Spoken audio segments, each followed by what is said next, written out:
Hello, my name is Itzel Martinez, and I'm a recent graduate of the UTEP Department of Theater and Dance.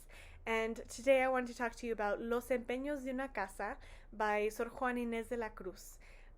So I'll talk to you about why this play is important in history, how it's relevant today, and a little bit of my personal opinion.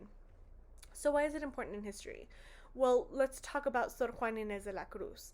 She is a literal icon. Sor Juana Inez de la Cruz lived in Mexico in the 1600s, when it was called New Spain, and she was a writer, a philosopher, a poet, and a nun. And she was literally so many other things, and she was this crazy, educated young woman who basically taught herself from the library of her grandfather.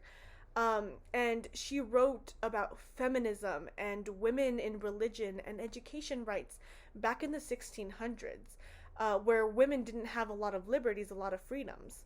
This woman wrote about misogyny and it called it out.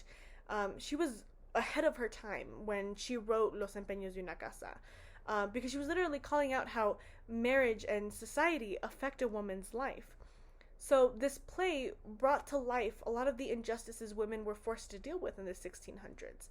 And this is actually seen as one of Sor Juana Inez de la Cruz's best works. So how is it important today?